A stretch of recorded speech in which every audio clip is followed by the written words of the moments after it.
Hello, Gov Seekers. What is up? My name is Graham Elwood. You're listening to Government Secrets. My hair really poofy and out of control. Lot of out of control poofiness. Sorry. And then I've had sort of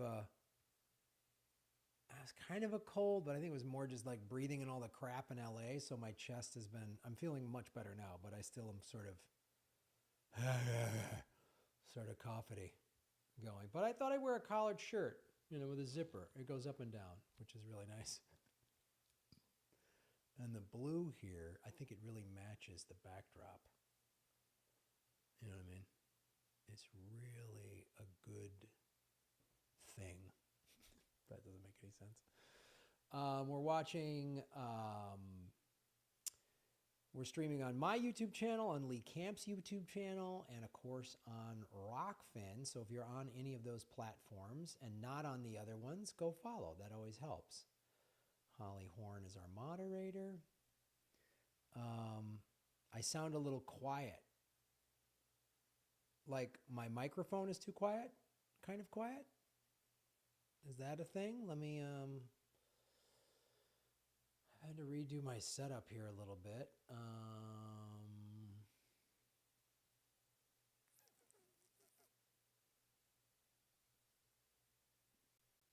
I'll just bring my mic volume up. How's that? Is that better? I just brought my mic volume up.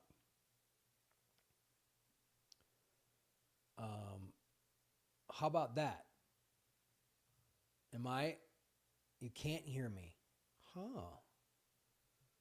I just upped the volume. Is that better? That's a little better. Let's see if we can make it. Lee Camp is waving at me. Lee Camp is saying thumbs up. Or he's just out of his mind. Lee Camp is just waving like a lunatic in the waiting room. Give me a thumbs up. All right, I'm trying to tell you. Whoops, sorry.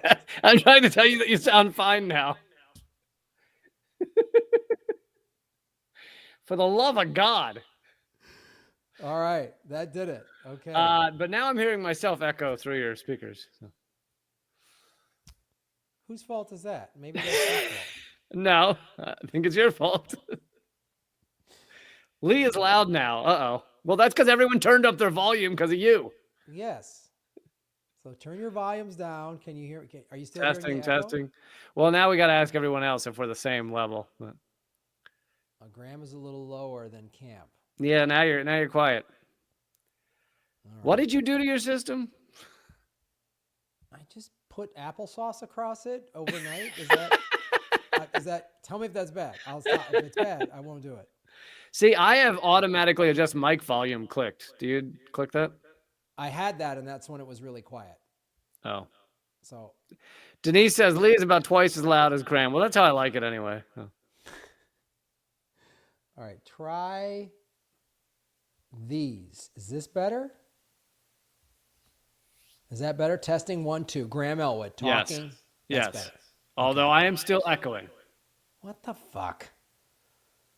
All right, we're gonna fix that echo shit right goddamn now. Do I echo to others, or is it just me that hears that? How about this? Do you hear the echo now? Testing. No. Well, now I don't hear you. Now I gotta go headphones. Oh. How does this shit happen? Oh, I know what we're doing. So the applesauce plan. Where did you read about this? Okay, now we've lost Graham. For those of you listening to the podcast, I hope we didn't keep this part in. So now, Lee, I can't hear you unless I put on headphones. Again, I prefer it this way. I prefer it with Graham unable to hear me, because then I can just have some fun by myself. Now I can hear shit. you. I can hear all of shit, bullshit damn it. right now. I can hear you. But now I'm echoing again. Graham, so the applesauce plan, where did you read about it? Why did you do this? I read it at ruinyourmacbook.com. A Nigerian prince emailed me and said, this is how to fix your MacBook. Yeah, and he had winning lottery ticket numbers, so I was like, how could this be wrong? All right, so I just brought down my microphone level, or speaker level. Is that... Testing. You hear it? Testing. It's slightly lower. I still hear the echo. Phil is agreeing. Now we hear the echo.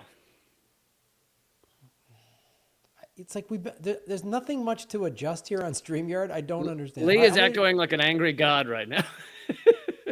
Oh, here we go. Echo cancellation. I just clicked that. Testing. Testing 1 2. Testing 1 2 3. Test. Any this is doable. I barely hear myself.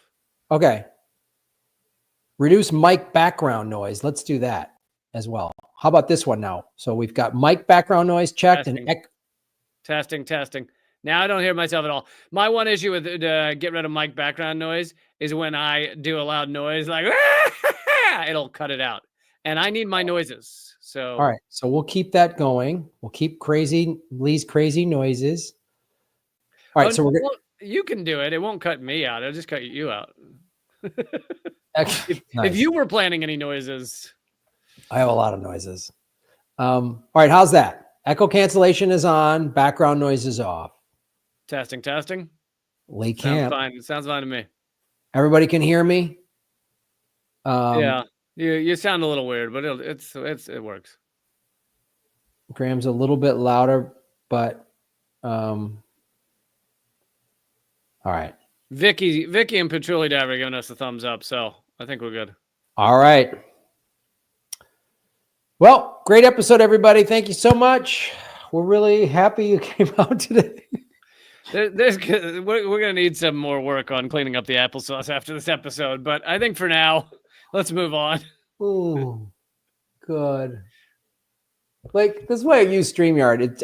I literally streamlined all of it so I wouldn't have these tech issues. We haven't had them in forever, but it's still, I had to make some adjustments because I was doing a voiceover audition and it screwed everything up. So, all right.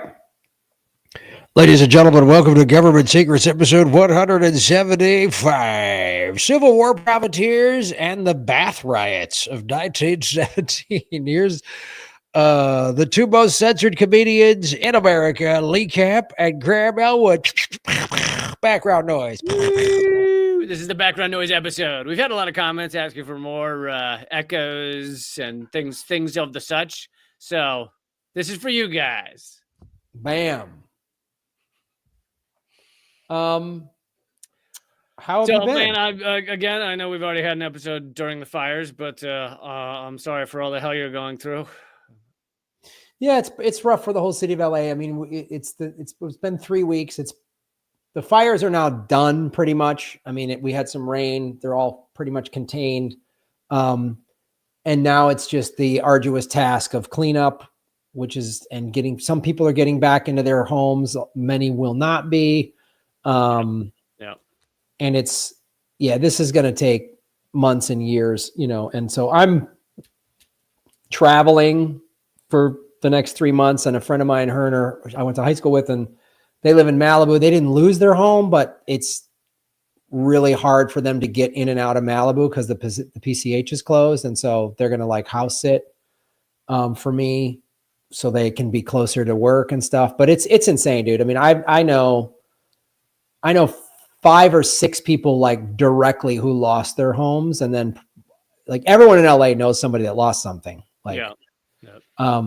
And even for people who didn't lose their home, my brother, his daughter stopped going there like a year ago, but her, like, whatever it's called, I don't know, elementary school burned down.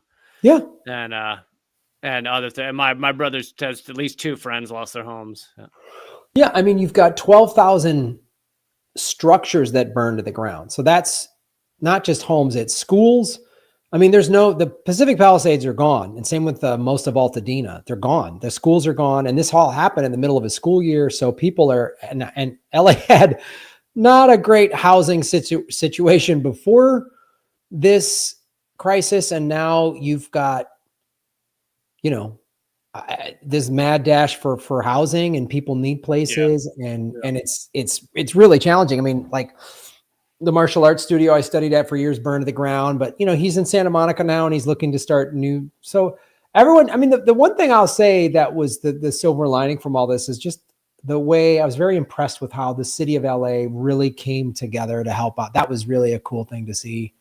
But it was, yeah. And that was cool. And I volunteered at like 3 different Red Cross shelters, and then also did this helping with the reentry or whatever, giving people gloves and goggles to go look into their homes. And just the amount of people that just helped out was insane. Just strangers helping out. Just, a couple was on their vacation and helped. Well, I constantly think about, like, what would it take to get our society to behave like that all the time? I mean, part of it would be to get outside of capitalism, which during disasters, you're basically, there's people that exploit it and get, and things like that. But most people are largely outside of capitalism. Like most people, you're handing out gloves and goggles and trying to help people. And for the most part, you're not like using those goggles, $45. Right. So, and it is weird. I remember it after 9/11. It was like, you're this weird, like 2-day period of like, we're like outside of the mud that just covers us at all times of just competition and capitalism and monetary gain. And it just evaporates for like 2 days. Yeah. Everyone's like, how do we help? I mean, within the first 2 days of the fire, all the Red Cross shelters and everything were maxed out on donations. Like they stopped accepting them, which is like a beautiful thing. It's a great problem to have. And you saw everybody, and now it's like rebuilding efforts, and people are working on all this stuff. And you just see all these people, that I followed. What's her name? Your friend, I forget her last name, is Tran, who does a lot of work with the Trinity Tran. Yeah. She's done a lot of stuff with homeless, and I followed her on social media, and she's now helping people in the up in the Altadena area. All this mutual aid stuff started happening. It's really a really nice thing to see. Yeah. And Kev in the comments made a good point that also the government should be stepping in. Like people are filling the void that is left by a government that doesn't represent the people at all and doesn't actually give a shit. Yeah, it's really, and you see too, like something like this, it became a federal disaster, but these things are largely handled by local governments, which get some federal money, but local governments are really dependent upon, sales tax and state tax and income, like they can't just print money. The state of California doesn't have the Federal Reserve where it can just print money, nor can the city of Los Angeles. And you really see it exposes a lot, exposes the goodwill in people. It exposes you see the best and the worst. You see the corruption. We talked about it last time, the cutting of the firefighter budget and all this stuff. And so it's crazy too. Like I was talking to, Ron Placone. I don't know how this is going to impact the entertainment industry, but I mean, like just in LA in general. So we've had, in the last 5 years, we've had COVID, which affected everybody, but we had a lot of riots in and around LA and Santa Monica. We had, then 2.5 years of labor strikes. We've had 4 labor strikes, and now these fires, and you're just like, what is this city going to be? But I don't know. This city has handled this in the past. I mean, it in the 90s, it dealt with the OJ stuff. You had the great porn shortage of 2023. The porn shortage. That was thank God we had some mutual aid, OnlyFans people. But, it had the Rodney King riots. It had the OJ trial. It had the 94 quake. It had a lot of crazy stuff in the 90s, all back to back to back to back. And it got through that. So it made me really, I do truly love this city. I've been here for over half my life, and for all of its insanity, there's cool stuff here, but I don't know, I don't know how long it's going to take to rebuild it, but it's, it's been exhausting and overwhelming, to be perfectly honest. Yeah.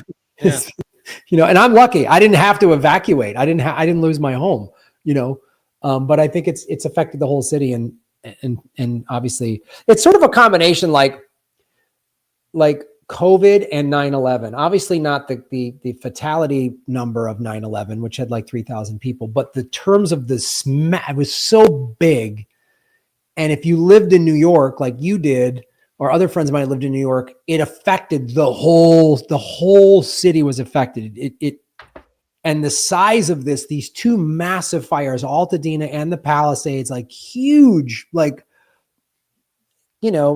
one's 15,000 acres, one's 26,000 acres or something. And there was a third fire that up 10,000, like massive. And then the massive response and everybody coming together. Well, in But other areas of the city that are not even evacuated, like my other brother, they couldn't breathe, so he evacuated because he couldn't breathe. Yeah, the whole city, exactly.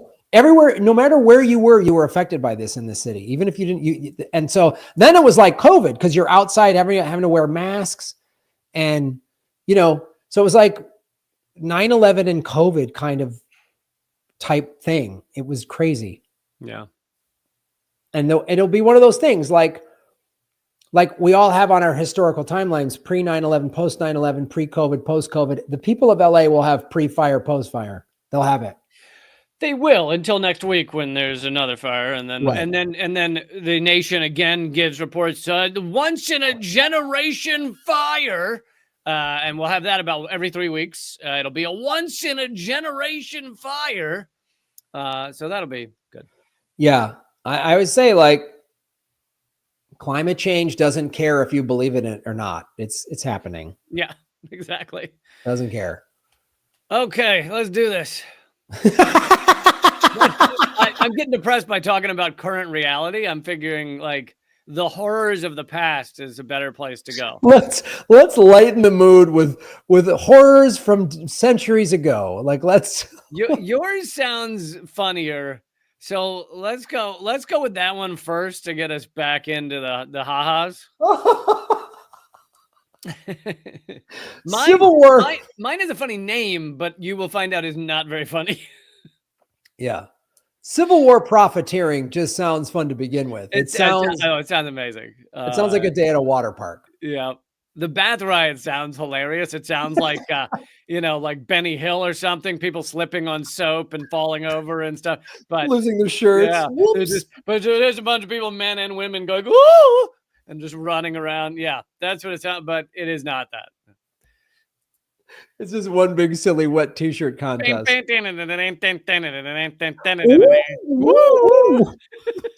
lot of that.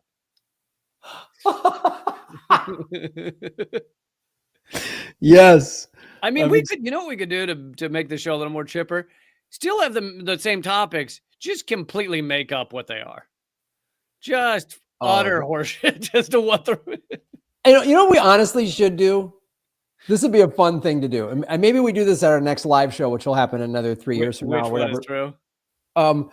We could do which one is true, or we could have the audience kind of like set list show, where the audience gives us government secret topics, and then we just riff on what we think they would be.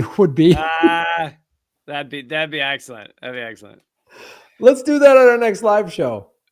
Hopefully we'd have people that threw ones that we don't know. I'm not saying you and I are geniuses, but we've been doing this show for a while. So, well, what we do is good. We put them in a hat or something. We pick them. So if it's like, oh, I already know this one, then we'll throw it away. And then when we find one, like, I don't know what this is, make it up. Go run with it. That would be a blast.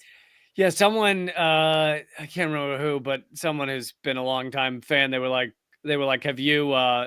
Did you cover this insanity when the CIA posed as hookers and then dosed the Johns with LSD as they tried to have sex? I was like, yeah, no, we totally did that. I don't remember when, but some point. We've done that. We've done the kitty that had a mic in it. We've done the microphone sewn into the cat. By the way, for anyone who hasn't seen these, you should go back and find them. But I don't think we've done its own episode on the original Operation Stargate, which, by the way, Trump has just created Operation Stargate. Is that the 500 billion AI system that's now completely meaningless now that China leapfrogged us? I think that's called Operation Stargate. So there was Operation Stargate in MK Ultra, which I think we've mentioned this, but we didn't actually do a whole episode on Operation Stargate, which had to do, it's the movie like Talking to Goats. What's it called? Men Who Stare at Goats. Men Who Stare at Goats, where they were trying to learn how to mind control. It's also the origin story of Stranger Things, where they're trying to create mind control of the like Russians. Sweet. Yeah. Well, we're gonna do that in our next live show. It's gonna be a blast. But I want to do segment number 1: the Profiteers of the Civil War. I don't know. I saw some post about the Civil War, and I was like, we've never really talked about the Civil War, and so I was just doing some research. It's definitely it definitely gets referenced a lot, Right? but yeah, I don't know how many actual standalone episodes we've done on it. I don't think that we've ever done a full segment on it. Like it's been, like you say, it's been referenced in other segments, but we've never like talked about it. And so I was looking, I was like, well, if it's a war, that means somebody made money. And so we're going to get into that, and buckle up, fans. There's a name in there that we've heard before. It's really awesome. Alex Jones. Kissinger. He was alive during he totally was. He was 200 years old. So here's the Profiteers of the Civil War. I got this from history.net. So just first of all, so the Civil War was from 1861 to 1865. Abraham Lincoln was elected in 1860, and shortly thereafter, a bunch of states obviously said they wanted to secede, and there was a whole fight over it. And it was about slavery, but also the South. Many Southern historians say it was more than just slavery. Well, there's some Southern historians who want to pretend it had nothing to do with slavery, which is ridiculous. But yeah, had a lot to do with slavery. But what I wanted to get into was the Civil War. By 1863, the government was spending $2 million a day, which is an insane amount of money for back then. And there was plenty of. It's what Elon Musk spends on parking meters now. Yes. Yeah. Just smashing them.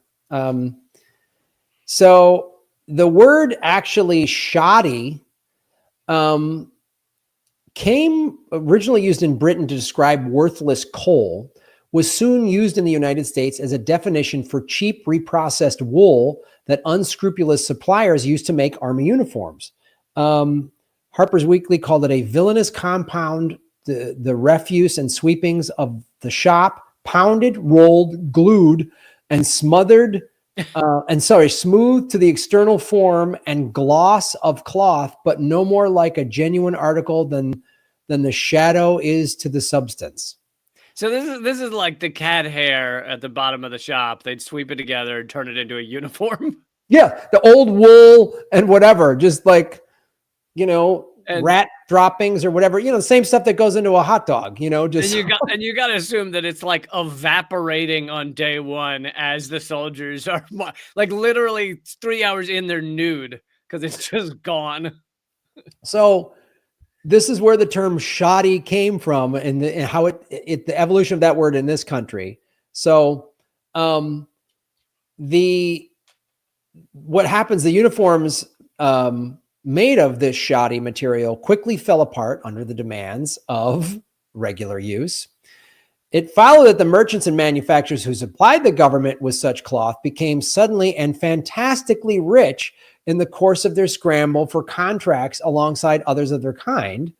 And by fell apart during regular use, we mean during the moments of trying to stab a farm hand with the end of your rifle so that you don't get gutted yourself. Yeah. Good old fun warfare, like Civil War.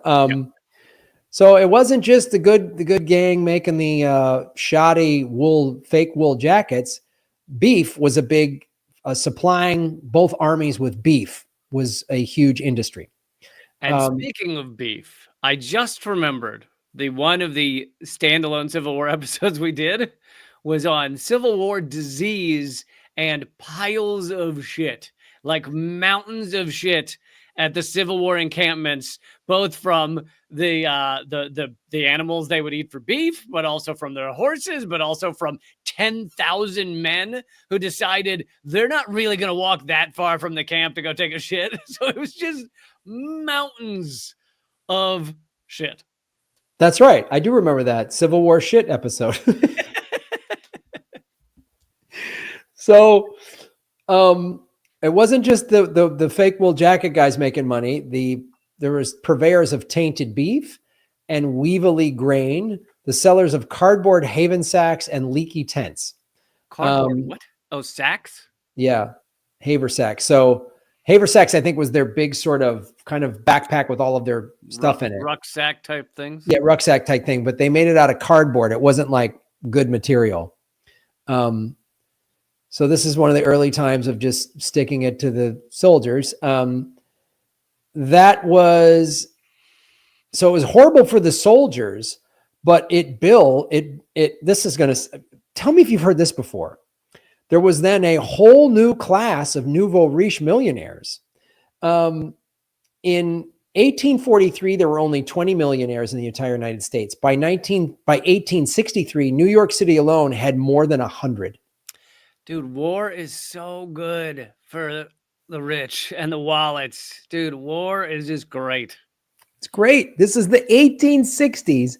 And they're saying in this article, they're like, there was all of these like war profiteers in New York City buying up brownstones and making their money. Nowhere near the majority of the battles. Not even close. Not even close. Kinda, and you got to remember how long it took to travel from New York to like Virginia or something. So it's kind of like the U.S. and Ukraine right now. It's like, we will start the war for you. We don't actually want to fight the war. You will die and we'll make money. Yeah. We'll send you stuff. Matthew would like to remind us of one of our episodes, War is a Racket by Smedley Butler. Absolutely. Great episode. Also the name of one of my songs on my Christmas album. Oh my God, that's going to be my go-to punchline from here on out. Also the name of one of Graham's songs on his Christmas album. So some shit in the Civil War.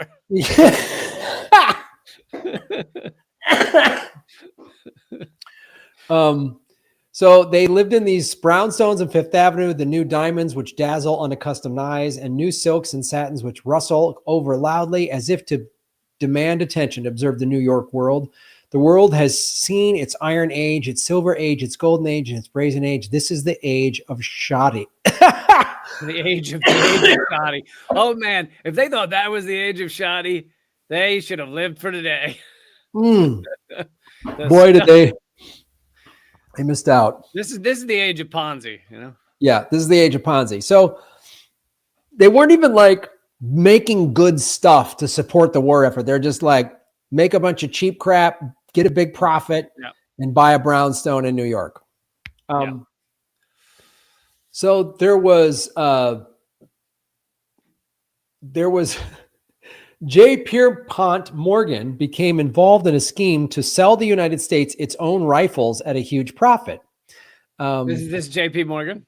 No, J.P. Pierpont Morgan, different guy. Is it a different guy or is it his father? No, wait, you're right. That's J.P. Morgan. J.P. Morgan. That's the guy. That's the guy. I forgot. I read this wrong. Yes, that's the guy. I was like, oh, I know that name. I know J.P. Morgan. So he did that fantastic work. And it's good that JP Morgan Chase hasn't still been doing that kind of stuff. It's not like they were involved in Epstein's money or anything like that. They've stopped exploiting everyone. They did. They just decided like 2 years ago.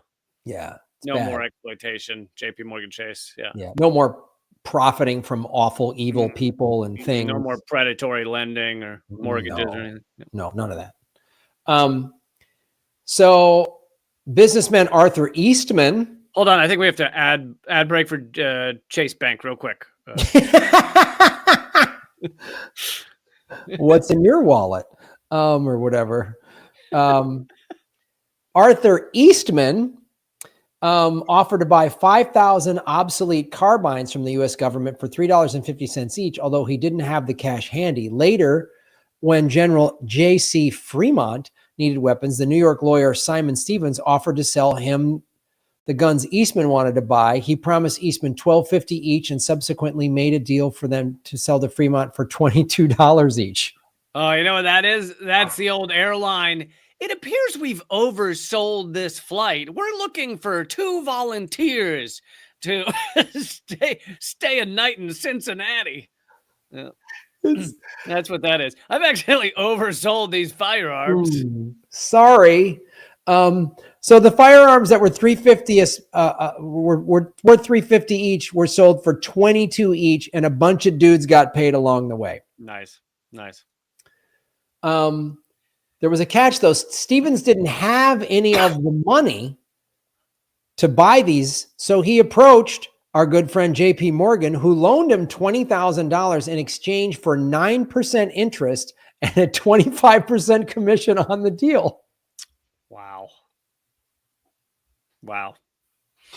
And these people really cared about the cause, right? They just wanted to end slavery. They were just real devoted to that, freeing these people who had been just brutalized in American history. That's what they were all about. Yeah. And I mean, there's like now 4 guys involved in this rifle deal, all getting a cut. Like there's 4 guys. And this is the U.S. government's like, okay. In the end, the transaction wound up in the Supreme Court after the government balked at paying more than $110,000 to buy back its own guns, which it had. But let's keep in mind, this is nothing compared to the Pentagon now that literally said they can't find 63% of their assets. And this is back in the day when, there actually was some type of oversight. It is going to go to court. Like the Congress will kind of go, wait a minute.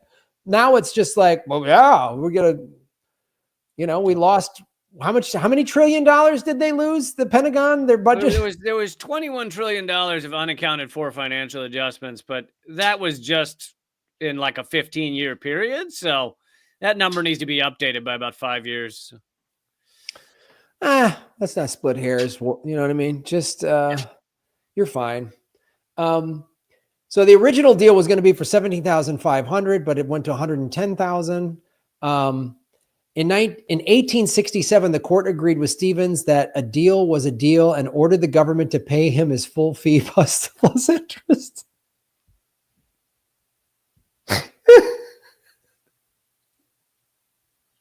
You shook on it.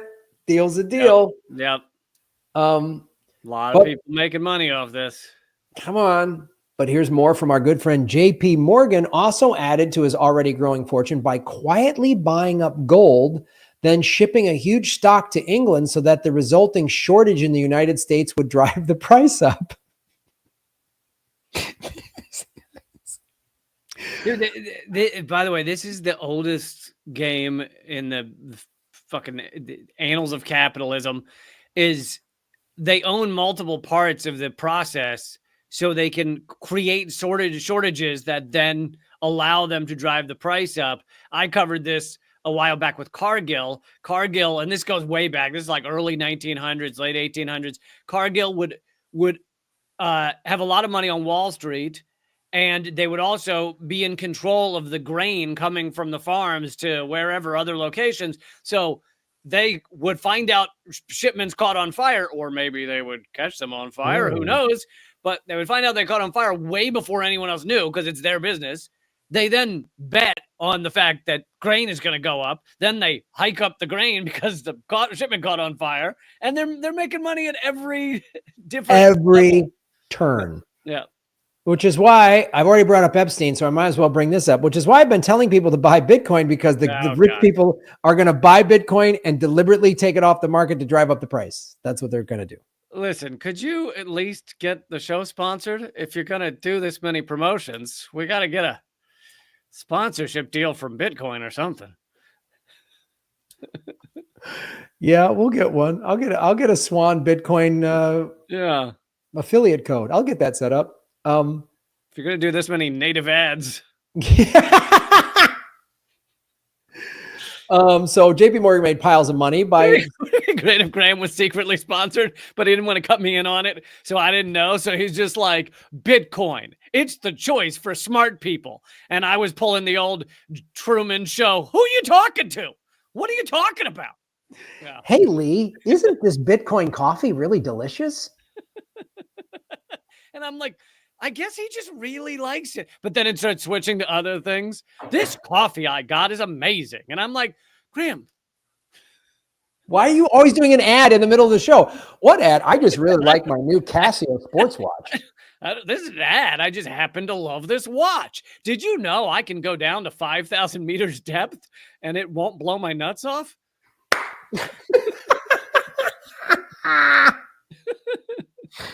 Oh, so just if you're going to buy it, go get Won't Blow My Nuts Off and save 30%. And I'm, after the show, I'm talking to friends. I'm like, that guy just really loves his watch. It's fucking bizarre. I know when he gives all the specs on it, and he always has a coupon code. I don't know what he's doing. Like, I guess he's stressed out. I don't know. I'll just let him have it. I don't know what's going on with that guy. He's always going nuts on something.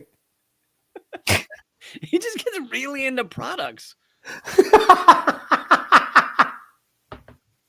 He gets really into products. There was and then also they were all profiting on the stock exchange, so they were driving this up. Jay Gould was perhaps the best fisher of them all, pulling a fortune in commissions from the pool.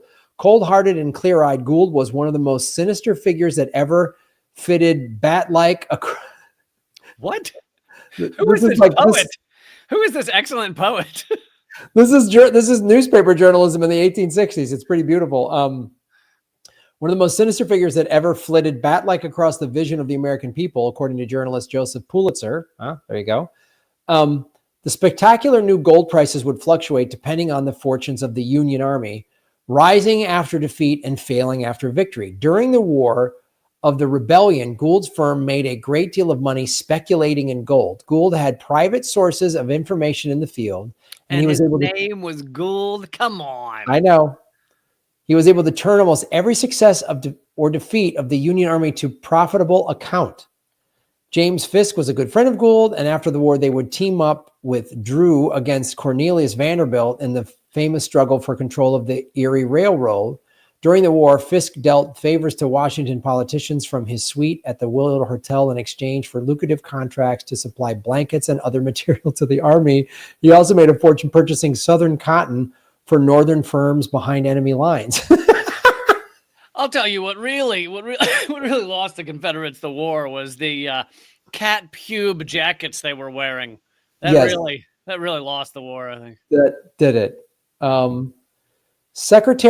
Desperate for money for the war, Secretary of Treasurer Salmon B. Chase began issuing government bonds for sale to the public. Let's make the public pay for this.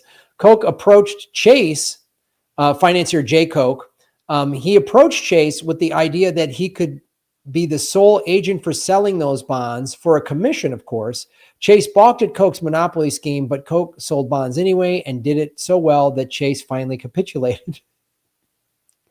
Koch then, this is great, then opened an office opposite the Treasury building and embarked on a whirlwind advertising campaign by selling huge quantities of the bonds at a rate of $2 million a day. Koch's commission at 0.5% rose some $3 million a year, though he did not include the very heavy expense of promotions.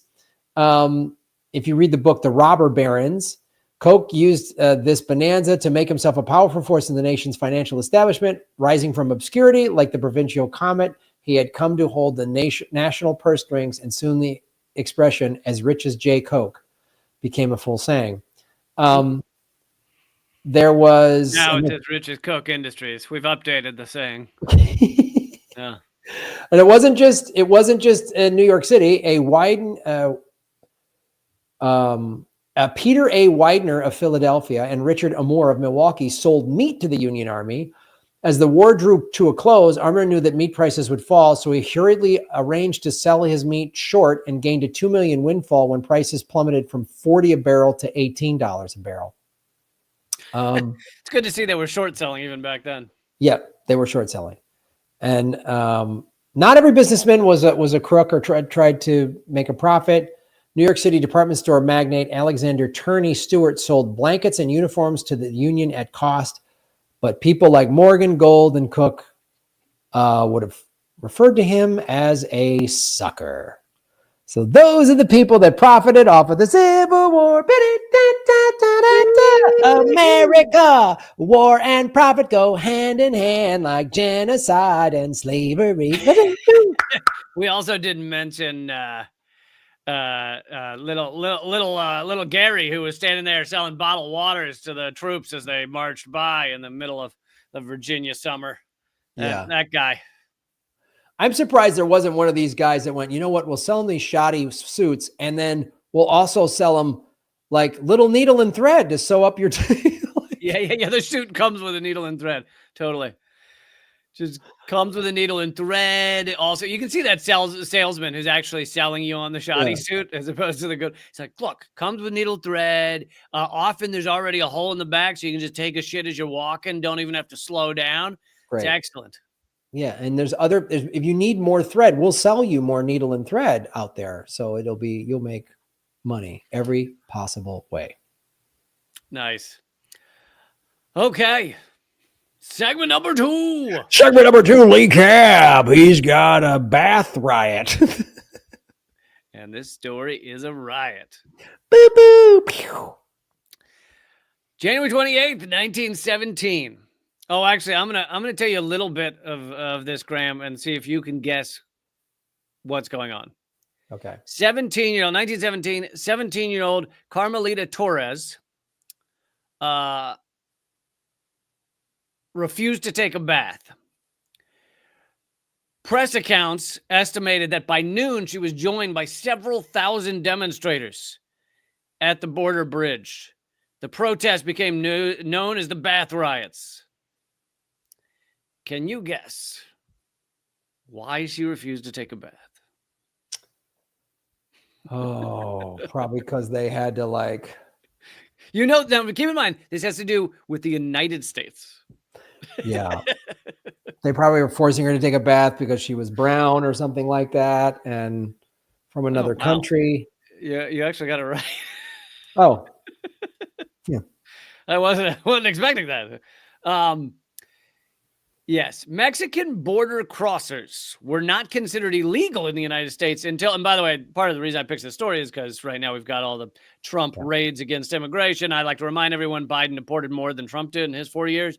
However, that being said, that doesn't mean these Trump raids aren't fucking disgusting and grotesque and destroying lives. Anyway. And it's all, yes, what Trump is doing is awful. And the border wall started being built in 1994 under Bill Clinton, just so we're all clear on how this country operates. Yeah.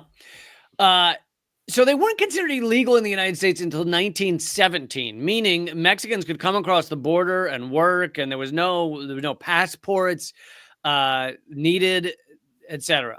But 1917, a new law is passed with barriers to entry, such as a literacy test, a head tax, and a prohibition against contract labor.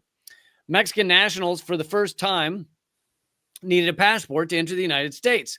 The war stirred deep feelings of paranoia and anti-foreigner patriotism in this country. Americans were afraid that the Germans would launch bombing raids from Mexico. That sounds likely in 1917. Sure. To protect the country, we barely had planes, and they were going to start bombing us from Mexico. To protect the country from the threat of typhus, U.S. custom agents began the mandatory delousing of Mexican border crossers at the El Paso Juarez International Bridge. 127,000 people were subjected to this procedure in 1917 alone. Now, if it were just a bath, you might go, okay, that sounds stupid and offensive, but all right, take a bath. Who cares? It's not quite a bath. All immigrants from the interior of Mexico and those whom U.S. Customs deemed, quote, second-class residents of Juarez were required to strip completely, turn in their clothes to be sterilized in a steam dryer, and fumigated with hydrocyanic acid, and stand naked before a customs inspector who would then check their, quote, hairy parts, unquote, scalp, armpits, chest, genital area for lice. Those found to have lice would then be required to shave all of their hair and bathe with kerosene and vinegar. Yep, you're right. This is a horrible story. This is fucking awful. This is. That was the funny part, Graham. So I hope you enjoyed the funny part. Oh. Oh man. All right. So the person writing this article for the Zen Education Project says his great aunt, Adela Dorado, would tell our family about the humiliation of having to go through the delousing every 8 days just to clean American homes in El Paso.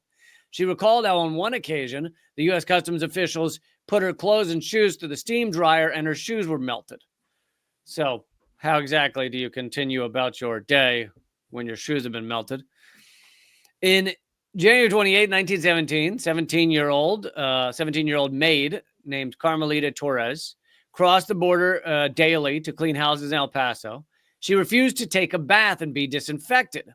Press accounts estimated that by noon, she was joined by several thousand demonstrators in protest, which became known as the Bath Riots. The local Anglo press did everything it could to sensationalize the typhus threat from Mexico, right? Oh my God, Mexicans bringing typhus to America. Holy shit, that's where it's coming from. Dirty Mexicans. However, I know this is going to shock you. The typhus problem in El Paso was no worse than most major American U.S. cities. In 1917, there were 31 typhus cases in the United States and 3 typhus-related fatalities in El Paso. So no different than what's going on in the U.S., but because they're Mexican, it means they're dirty. Yeah, it's obviously just somebody, some politician, I'm sure maybe you're going to reveal it, has just used this as an excuse for some other power gain or money or whatever. Well, I think a lot of them were using it remember, we've done episodes on how the U.S., the Americans, the average Americans across the country had to be talked into World War I, right? Because most people were very much against it.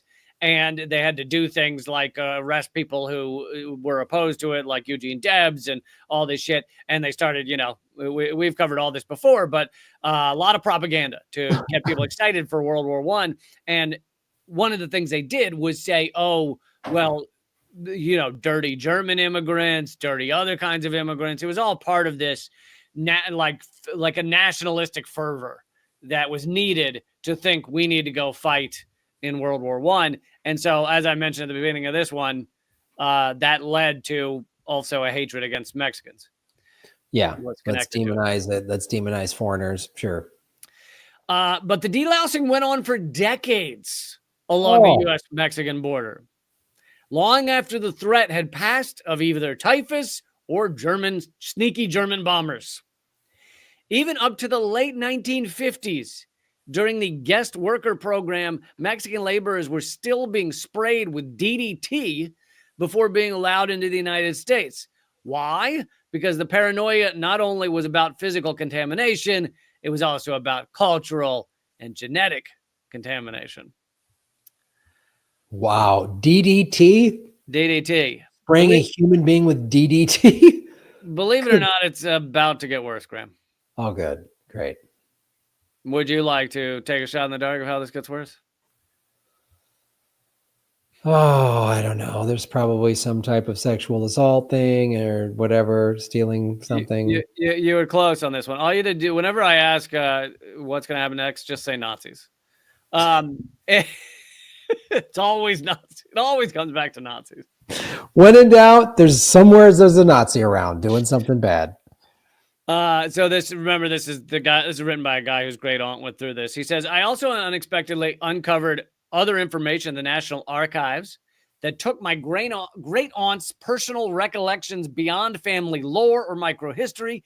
These records point to the connection between the U.S. Customs disinfection facilities in El Paso in the 1920s and the disinfection, that's what they called it at the time, chambers in Nazi Germany.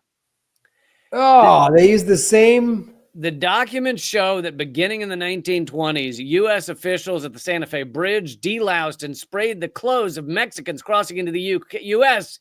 with Zyklon B, which is the chemical that the Nazis used in the gas chambers. The fumigation was carried out in an area of the building that American officials called, quote unquote, the gas chambers. I discovered an article written in a German scientific journal in 1938, before World War II, which specifically praised El Paso, the El Paso method of fumigating Mexican immigrants with Zyklon B. So At the our border patrol helped, like, basically gave Germany the idea. of At the start of course we helped Nazis in this, like, of course, Yeah. like, and then we brought them back here after the war. Yeah. God. Yep. At the start of World War II, the Nazis adopted Zyklon B as a fumigation agent at German border crossings and concentration camps. So it started as a fumigation agent to so-called clean all these dirty peoples. It wasn't just Jews, but there were a lot of peoples that were treated this way in Germany. But then when they moved on to the quote-unquote final solution, by the way, this video has now been demonetized, was put into effect when they did that. What did they have a lot of sitting around? Canisters of Zyklon B. Oh. So they used that in their gas chambers to exterminate millions of people. And apparently they got that idea, at least the first part of it, from U.S. efforts against Mexicans. And this is the part of every episode where Graham does his stunned silence, and we all just sit here with our jaws on the floor. Yeah. These stories, I mean, like, we predict, you know, I knew this Bath Riot thing would be awful. I knew there'd be awful crap in it. And when I just was like, I bet you who's profited from the Civil War, I was like, I bet you I'm going to see some familiar names.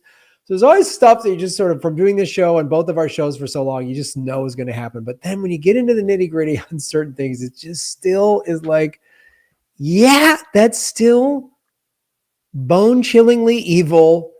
And it's a nice reminder to just always know what this country is really about. Just at the end of the day, what it's really about. Yeah. Yeah. And like, look, you know, I'm not going to overstate it. I think the Germans would have found a way to commit their atrocities. Yeah. The Nazis would have found a way to do it either way. But this is how they got that idea from the United States.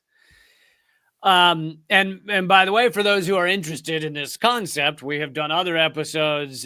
Thank you, Psycho Space Cadet, in the comments for mentioning Henry Ford. We did an episode on how close Ford was with Nazi Germany, receiving like their version of the Medal of Honor right before the war. We've done episodes on how the New York Times talked fondly about Hitler before the war, and then during the war, even though they have a Jewish owner and publisher, didn't feel the need really to mention the Holocaust almost at all throughout the entirety of the war and even much afterwards.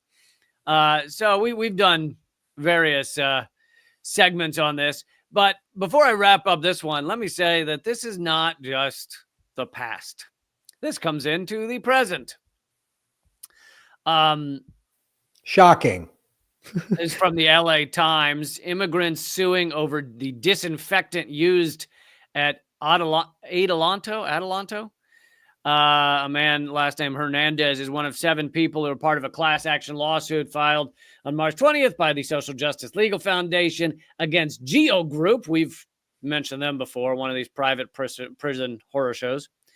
Private Prison Corporation operates in the U.S., Australia, South Africa, and UK. The lawsuit alleges that Geo Group engaged in, I think this is, during the pandemic, in a months-long poisoning of more than 1,300 detainees at the Immigration and Customs Enforcement Processing Center in San Bernardino County when its employees recklessly sprayed a cleaning agent during the early stages of COVID, purportedly to prevent the spread of infection inside what the lawsuit characterizes as the center's poorly ventilated facilities. But it was basically like something you might disinfect tables with, and they're spraying it on to everyone, basically. In February 2020, Geo staff began using HDQ Neutral, is the name of the chemical, in wide area spraying as a purported COVID-19 measure. They sprayed it indoors directly into the air and onto all surfaces. People now have blood clots and other things. The immigrant plaintiff suffered multiple effects, nosebleeds, blood in the mouth and saliva, headaches, dizziness. One female detainee says she still has, 3 years later, has headaches and nosebleeds. And this is not the only example. A complaint filed on behalf of detainees at the Glades County Detention Center in Florida, which holds people for U.S. Immigration Customs, ICE, cited ongoing use of highly toxic chemical disinfectant, sometimes multiple times a day, alongside living conditions which are unsanitary, hostile, and unsafe. The complaint was filed by several civil rights groups against the Department of Homeland Security. But I think this all speaks to we dehumanize immigrants, we dehumanize people from other countries, and we act like it should be fine to poison them. It doesn't matter if that they be treated like actual humans. And this is what nationalism does. Nationalism is a brain parasite, and it eats your ability to care for others.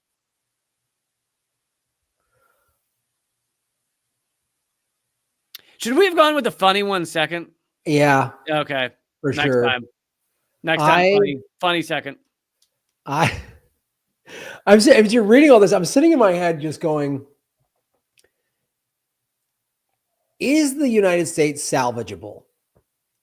In the sense that, I mean, there's a lot of American people, I think, are good people that want to do the right thing. I've seen it, like I just talked about with the fires. I've seen it all over the country. But and part of that is the propaganda of American exceptionalism of like we're great and we got, but part of it is just human nature, people wanting to help each other out, but part of it is the American idea of like we're the good guys, we're the heroes, we're going to come and help everybody, and we want to but just a sense of community and neighborly, that's kind of everywhere, I think. But because this country is just so rooted in evil, and then this is from 100 years ago, and then they bring back this evil during COVID, and there's we've talked about this ad nauseum, and look, I talked about, the first week of the fires, you just saw how there's no good leadership in this country. The mayor, who's a Democrat, awful in LA. Gavin Newsom's awful. Joe Biden shows up, doesn't know what day it is. He's awful. He's replaced by Trump, who's awful. And none of them actually care about citizens. No, none of them care at all. They're all, and just, Trump's trying to pass all these crazy laws. 9 out of 10 of them will be really awful and bad. One out of 10 might be like, oh, all right, but it's just all crazy. And, and it's like, because it felt like the Bernie movement, not the guy, he's very flawed, but the movement of like policy that's populist, Medicare for all, ending the wars, all that stuff, that there was and that is dead. And now it's one of the reasons Harris lost. She didn't go to the labor or anti-war left. She went to the crazy woke left, which is some of them are just as nuts as the MAGA people. Well, she did both. She went to the crazy woke, which is like, as long as it's a black person at the podium, it doesn't matter what they stand for. They can bomb children. It's all good. And then she also tried to, at the same time, go right and say, I hate immigrants more. Yeah. All that stuff. And so I'm just sitting here going, and because like this history of just all this awful crap, America just has this horrible, horrible history. Is it too late? Is America suffering all of these things just as this is our collective bad karma? Like, is this? Well, my analysis would be, people are great. Nationalism is insalvageable. So the idea that we need to be divvied up into countries so that we can hate and invade and destroy each other, I don't think that's the way the thing should work. So, yeah. And I've been kind of doing more stories on the global ruling elite, which are now so insanely rich that they are countries in and of themselves. I mean, Elon Musk, if he can find the right way to funnel the money, can buy elections in most countries and can throw a country's political dynamics into complete disarray with a couple of tweets. Mm-hmm. So in that way, they live outside of nationalism. They are multinational. They view nationalism as basically the average population containment mechanism. It's a way to keep the unwashed masses separated, fighting with each other, not joining together. Yeah. And so that's mainly what nationalism is used for: create fear, and then big national daddy needs to bring security if you've created fear. So that helps keep people in line. Yeah. Yeah. And it's like they always get nervous when Americans get together on an issue, like the Luigi thing, when all it was like, wait a minute now, all these like Trump supporters and lefties were all kind of on board with that. Yep. Like, everybody helping each other out in LA, and everybody kind of fed up when our fire chief, who is an openly gay woman, calls out our mayor for budget cuts, like who's a black woman. I was like, wow, this is what equality actually should look like, regardless of anybody's gender, ethnicity, sexual orientation. The fire chief called out the mayor for budget cuts. That's what it should be, It transcends politics. Yeah, because it shouldn't be about identity politics. It should be about, the fire chief in any city's job is to protect the people and the firefighters, and the mayor, deals with the budget. And if they cut the budget, that mayor of that town should be held accountable. So I don't know, man. Yeah, I don't know. I don't know what this is going to look like in America, because it just keeps getting more and more insane. I mean, look at this. Look at these last couple of years: COVID, riots, January 6th, this insane election where Biden clearly had dementia. He just steps down. There's an assassination attempt. Harris, with no primary, the registered Democrats had no say in who their candidate was. Right. She's just anointed and put in there. And then she runs a horrible campaign and loses hard, hard. And the richest man in the world is Sig Heiling on a stage for the Sig Heiling on a stage for inauguration. Yeah, it's quite a show. So, as Eleanor Goldfield likes to say, enjoy the last season of the United States. Enjoy the last few episodes. There's gonna be what's the series finale gonna be? I guess is my question here. You and I may disagree on that, because I know you'd be excited for this, but when you get to the series finale, you got to bring in aliens. So I think it's alien time. I'm all for it. I'm all for, even if they're hostile aliens, because at this point I'm like, if they're good aliens, they can save us. If they're hostile aliens, well, that'll unify us. We'll all have to be on the same team and fight the aliens. So it's gonna be aliens. You know the expression, watch this space. Watch space. It's gonna be aliens. I think we're due. We're due for aliens, because if they've been watching us, they're like, oh, this race, this species is done. This race, they don't know what they're doing. Maybe the guy who's running this simulation will like unveil himself. It'll be a giant head in the sky who's like, all right, just fucking with you. Come on, the guy creating the AI that's gonna replace all humans is named Alt-Man. Come on, I was just fucking with you guys. At this point, I'm nothing if just like all the ruling elites took their masks off Scooby-Doo style and they were all just like demons, like Centaur, like, I'd be like, that tracks. That makes sense. I'd be like on brand. I'd also be like, what a relief. At least we know what we're dealing with. Yeah, I know. Same here. I'd be like, oh, that makes total sense. They're all fucking warlocks. Got it. Yeah. Warlocks. Yep.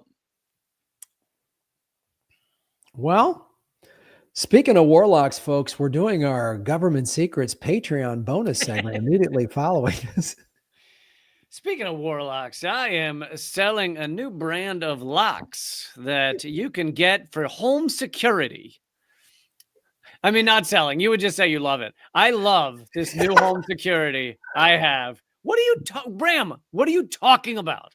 Lee, isn't this a great solar powered generator in case the grid goes down for you to use? Why are you holding up a QR code? What? I just like the way it looks. Okay. I just want to show people it's a cool QR code. Honestly, if we were to get advertisers, it should be survivalist shit. I mean, it should be. Yeah, it should. It totally should. How to be your own beekeeper, and filter your urine for water supply or something like that. Like, it should be those products. All right. Yes. Patreon.com/government secrets. I live stream 4 days a week. That will be changing soon, but to like 2 or 3 days a week. But that's because I'm launching a new show called Unredacted tonight. So I hope you will watch this space. Cool. I think you and I need to have a private conversation because I have some questions for you. But I am going to start a brand new. What do I use in my hair? How do you have such beautiful hair? Listen, how do you get the glisten? How do you get that? I need more glisten. Like, do you have just a cat come? How do you do that? I actually have a cat that I rub on my head. Well, we should start selling those cat hairs for the show. But no, I met with this company and I was like, how do I like reboost my YouTube channel? And they were like, we got bad news for you, Graham. You've been so censored and throttled. You can't, it's never going to like, we've dealt with this with these clients. You've been so put in a censorship silo. You have 70,000 subscribers. Your videos are getting 300 views. It ain't going to happen. No, I'm in the same boat as that. Maybe I'd like to hear who you talk to because maybe I'd like to hear them tell me that too. It's actually funny because I despite the fact I know I'm in this censorship, sorry, I'll wrap it up quick, but no, I'm in this censorship bubble. I still try and find ways out of it every once in a while. And when I will, and I'll have like a video do well, there's then a following like beatdown where it's like the algorithm or maybe a human being is pissed that I had a successful video. Normally people have a successful video and then many of the following ones do well because people have found out about your channel. They want to watch the next ones. Instead, I have the reverse. If a video do well, rarely, and then the following 2 weeks will be like, no one's seeing shit, ever, asshole. I'm going to start a brand new channel, a YouTube channel. Are you? That would be my third. I just don't want to do it again. I already had one banned around the world. I know. And I think I'm going to start one, but it's not going to be politics. I'm just going to talk about traveling and surfing and food and Bitcoin. And here's another way I know. Hold on. Let me see if I can show you this. I think I can. This is another way to know you're in this like crazy. So this shows, I do live streams almost every day and I have a whatever software, the $15 a month thing that shows you like how your video did, the analytics. And is that showing up? Yeah.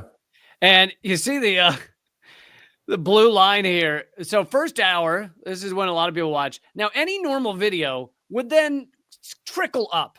Like, right. Yeah, you might have most people watch it live. So the straight line up makes sense. But after that, it would keep growing. Instead, it just shuts down. They're like, fuck you. Yeah. It's crazy. And I don't know if I should just go Rumble only, but I don't, I don't know. Yeah. I mean, I obviously have my Rumble channel. The problem with this, I'd say there's two problems with Rumble, although I use it and I like it. And for those who like Rumble, please keep using it. But one is that Rumble compared to YouTube, unfortunately, is still a fraction. Right. So it's like, doing well on Rumble is nothing compared to doing well on YouTube. Like YouTube just has whatever, I don't know, 100 million, billion people, whatever the number is watching YouTube, whereas Rumble has a fraction. So that's like where you're starting.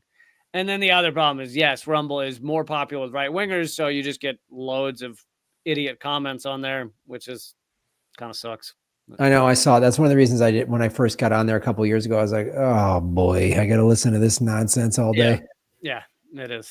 But starting a new channel very well could work. especially if you're not talking about the same thing. That's what I'm doing. I'm like, I will not. I'm not going to swear on it. I'm not going to talk politics. I'm going to travel.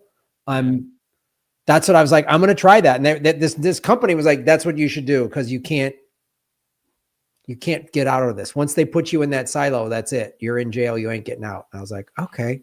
And I know, and I know other big channels have like a YouTube appointed, concierge who tells them, and you could probably get out of something. If you had someone at YouTube you're talking to, you'd probably get out of something like that because they're like, let's talk to you about why this happened. But for you and me, they're not answering the phone for us. No, I don't have a rep over there. I kind of had one like 5 years ago, through somebody else, but then that person left and I lost them. And that was that. I don't have I don't get that. And they don't want us to. They don't want us. I'm going to just play nice. I'm going to play surfing and travel and vegan, whatever, shoes and whatever else. And we'll go from there. That's all I'm going to do. But government secrets will just be on my beaten down channel. I mean, I'll keep my political vigilante channel and I'll do government secrets on it. And maybe I'll just do one video a week of just like, the government. It's you getting out all your fucks in 1 hour. These sons of fucking cock. Like just screaming. People are like, have you seen Graham's other channel? Like people who only know you as the surfer guy. Like, yeah. Have you seen his other channel? Dude, it is bananas. He's out of his mind. It's like he does a Red Bull and then goes live. But yeah, so go to grahamallett.com. I do. It was delayed because of the fires and everything, but I will have a new book coming out. You can also get the vinyl of my Christmas album, A Socialist Christmas with Graham Allett. May Day is right around the corner, kids. And it's a funny album. And I'll be honest, doesn't have to be Christmas to listen to that. Thank you so much, Lee. Yeah. And it's more pertinent now than ever as the land grab happens in LA. All right. We'll see you over at patreon.com/government secrets. Thank you, everybody. This has been Government Secrets, episode 175, Civil War Profiteers and the Bath Riots.